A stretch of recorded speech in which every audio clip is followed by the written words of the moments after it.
Petugas gabungan mengusir warga yang nongkrong di taman sepanjang Jalan Antasari, Kabupaten Tulung Agung, Rabu 29 Mei 2024 sore. Mereka adalah warga yang memanfaatkan taman milik Dinas Lingkungan Hidup Kabupaten Tulung Agung untuk melihat kereta api yang lewat. Posisi taman ini memang strategis, berada di antara ruas Jalan Antasari dengan jalur rel kereta api dari arah utara yang akan masuk stasiun Tulung Agung. Taman ini telah berubah menjadi lokasi nonton kereta lewat, mulai sore hingga larut malam. Banyak orang tua yang membawa anaknya yang masih kecil ikut nongkrong memperkenalkan kereta api.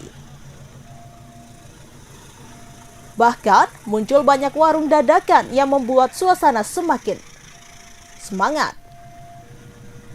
Warga menggelar karpet atau tikar di atas taman menunggu kereta api yang lewat sambil menikmati makanan. Namun dalam perkembangannya, keberadaan warga ini memberi akses negatif kepada PT Kereta Api Indonesia dan Dinas Lingkungan Hidup Tulung Agung. Kepala Stasiun Tulung Agung Sunaryono mengatakan, banyak warga yang bermain di kawat sinyal yang ada di tepi rel. Bahkan, kadang anak mereka naik ke atas kawat dan dibuat ayunan. Sinyal kereta api itu digerakkan secara manual dari Stasiun Tulung Agung. Jika sinyal ini macet karena dimainkan, maka kereta api akan tertahan berhenti tak bisa masuk stasiun. Karena itu, pihaknya menggandeng para pihak terkait seperti Satpol PP, Dinas Perhubungan, TNI, Polri, serta Polisi Khusus Kereta Api atau Polsuska untuk menertibkan warga. Keluhan lainnya banyak sampah dan sisa makanan dan minuman yang ditinggalkan oleh warga. Sampah ini berserakan sangat banyak di antara taman dan jalur rel kereta api. Berbagai jenis sampah ada di sana, mulai sedotan plastik, botol plastik. Selain itu, Dinas Lingkungan Hidup juga mengeluh karena tanamannya rusak. Sementara itu, Trantibum Satpol PP Tulung Agung, Agung Setia Widodo mengatakan, keberadaan warga yang nongkrong di Taman Jalan Antasari juga membahayakan. Lokasi taman yang ada di antara ruas jalan raya dan rel kereta api tidak aman bagi anak kecil. Sementara mereka yang nongkrong banyak diantaranya membawa anak balita, karena itu Satpol PP akan rutin melakukan patroli untuk memastikan tidak ada lagi warga yang nongkrong di taman.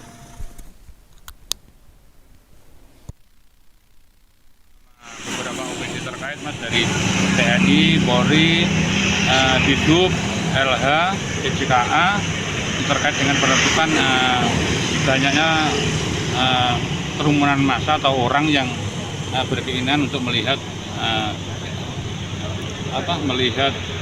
kereta api yang lewat dari stasiun. Apa keluhan apa yang timbul Pak Agus? Keluhan yang timbul terutama dari yang kita lihat Mas, ini tamannya itu rusak karena banyak pengunjung yang menginjak tanaman, terus ada beberapa warga yang terlalu dekat dengan rel kereta api di saat ada kereta api lewat. Sampah juga? Ya, termasuk sampah juga karena orang-orang yang bawa makanan, buangnya itu tidak pada tempatnya.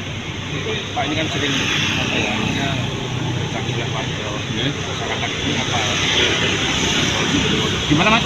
Apa upaya kita? Kedepannya seperti apa ini? Kedepannya terkait dengan pengamanan ini. Pengamanan ini Mas, kita berkelanjutan, artinya kita saling membantu terkait dengan adanya aduan kepada kita terkait dengan banyaknya orang yang ada di sekitar rel. Namun demikian ini sebenarnya kan ya memang ini dari DJKA yang harus berusaha. Namun demikian karena kita melihat Kasus pungutan liar atau pungli segel tanah sebagai syarat PTSL atau pendaftaran tanah sistematis lengkap di Desa Sawo, Kecamatan Sawo, Kabupaten Ponorogo terus bergulir. Kini Kejaksaan Negeri Ponorogo kembali menetapkan 5 perangkat Desa Sawo kasus pungli segel tanah sebagai syarat PTSL Desa Sawo. Kelima ini diseret oleh 2 orang perangkat desa yang telah menjadi terdakwa, yaitu SJD dan SYT. Juga ada Kepala Desa Sawo berinisial SRO yang telah ditetapkan tersangka dengan kasus yang sama pada April 2024 lalu. Pada Selasa 28 Mei 2024, Kasih Intel Kejari Ponorogo Agung Riyadi mengatakan bahwa kelima tersangka itu berinisial DCS, MU, FSA, PWD, dan DMR. Kelima tersangka merupakan kepala dusun di Desa Sawo. Kelima tersangka itu mempunyai peran, di mana mereka tidak hanya menerima tetapi ikut aktif terhadap pungli segel tanah sebagai syarat PTSL. Saat ini 5 tersangka belum melakukan penahanan. Tim dari Pidana Khusus atau Pitsus menilai 5 tersangka itu kooperatif. Setelah ditetapkan 5 tersangka, total ada 8 perangkat desa terseret kasus pungli segel tanah sebagai syarat PTSL. 2 orang telah disidangkan, 6 lainnya masih tersangka dan belum ditahan. Sebelumnya, Kejaksaan Negeri Ponorogo menetapkan 2 tersangka kasus pungli segel tanah sebagai syarat PTSL di Desa Sawo, Kecamatan Sawo, Kabupaten Ponorogo pada 12 Desember 2023 lalu, yaitu SCD dan SYT yang ditetapkan tersangka kasus pungli. Keduanya merupakan perangkat Desa Sawo. Kemudian pada 24 April 2024 ada tambahan tersangka baru, yaitu Kepala Desa Sawo berinisial SRO. Untuk sekadar diketahui, kasus ini berawal ketika warga Desa Sawo melaporkan perangkat desa. Pasalnya, mereka dimintai sejumlah uang saat mengurus pembuatan surat keterangan asal-usul tanah yang akan diikutkan dalam PTSL. Kasus ini bergulir mulai awal 2023. Beberapa waktu yang lalu, warga Desa Sawo sempat mendatangi Kejari Ponorogo. Mereka mempertanyakan kasus dugaan pungli karena pihak pemerintah desa tak kunjung dipanggil. Ungkapan All Eyes on Rafa membanjiri media sosial, terutama media sosial X atau Twitter dan Instagram sejak Selasa 28 Mei 2024. Ungkapan itu digunakan warganet sebagai bentuk dukungan publik kepada warga di Rafah, Palestina yang tengah dilanda peperangan. Dikutip dari kompas.com Rabu 29 Mei 2024, tanda pagar All Eyes on Rafa mencapai 915.000 postingan di media sosial X dan berada di jajaran trending topik teratas. Tak hanya di Indonesia, ungkapan All Eyes on Rafa juga digunakan warga di Eropa Barat, Australia, India, dan sejumlah negara lainnya. Dalam bahasa Indonesia, All Eyes on Rafa artinya semua mata tertuju pada Rafah. Rafah adalah sebuah kota di jalur Gaza Selatan, Palestina yang tengah dilanda peperangan.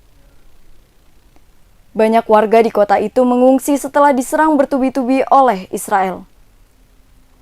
Dikutip dari Forbes, ungkapan All Eyes on Rafah ini menjadi pengingat agar setiap orang tidak berpaling dari apa yang sedang terjadi di kota tersebut. Ungkapan itu juga digunakan sebagai seruan kepada masyarakat untuk terus memantau perkembangan terkini serangan Israel ke Rafah. Aksi ini juga menuntut adanya gencatan senjata. Pada Minggu 26 Mei 2024, setidaknya 45 orang meninggal dalam serangan yang terjadi di Rafah. Sulit memastikan jumlah total korban yang terluka karena rumah sakit tempat para korban dirawat pun telah ditutup karena serangan dari drone Israel. Ungkapan All Eyes on Rafah awalnya muncul dari Direktur Kantor Wilayah Pendudukan Palestina di Organisasi Kesehatan Dunia atau WHO, Rick Peppercorn pada Rabu 2024 lalu. Peppercorn menyuruhkan All Eyes on Rafah beberapa hari setelah Perdana Menteri Israel Benjamin Netanyahu memerintahkan rencana evakuasi di kota tersebut menjelang serangan dilancarkan Israel. Netanyahu mengklaim Rafah adalah benteng pertahanan terakhir kelompok Hamas di Palestina. Ungkapan All Eyes on Rafah kemudian digunakan sejumlah selebriti papan atas di India seperti Varun Dhawan, Ali Ghani, Samantha Ruth Prabhu, dan Tripti Dim. Para selebriti itu memposting gambar artificial intelligence atau AI bertuliskan All Eyes on Rafah dengan latar belakang permukiman dan kamp warga. Aksi itu diikuti kemudian oleh selebritas di negara lain seperti penyanyi Inggris Leigh Anne Pinnock, model Hollywood Bella Hadid, dan aktris Saoirse Monica Jackson dan Susan Sarandon. Lantas, apa yang terjadi di Rafah? Rafah adalah pintu masuk bantuan kemanusiaan sebelum Israel meningkatkan serangan militernya di wilayah tersebut. Kota di jalur Gaza Selatan ini menjadi satu-satunya tempat penyeberangan perbatasan dengan mesin dan menjadi titik keluar bagi warga yang mencoba melarikan diri. Selama serangan Israel ke Gaza, warga Palestina melarikan diri ke kota Rafah dan berlindung di tenda-tenda yang mereka bangun. Sejak Israel mengumumkan rencana operasi darat di Rafah, sekitar 800.000 orang telah meninggalkan kota tersebut. Namun pada Minggu 26 Mei 2024, sebuah serangan terjadi di kamp tempat perlindungan sementara di kota Rafah yang disebut Tas As-Sultan. Serangan itu dilancarkan via udara. Kementerian Kesehatan yang dikelola Hamas mengatakan bahwa setidaknya 45 orang tewas akibat serangan udara Israel. Dilansir dari Al Jazeera, serangan itu menyebabkan sebuah kamp di Rafah terbakar hebat. Banyak shelter yang terbakar saat penghuninya masih berada di dalam. Kendati demikian, tentara Israel mengklaim pihaknya tidak bermaksud menargetkan Rafah. Mereka menyatakan kebakaran disebabkan karena ledakan tangki bahan bakar di wilayah itu. Download Tribun X sekarang, menghadirkan lokal menjadi Indonesia.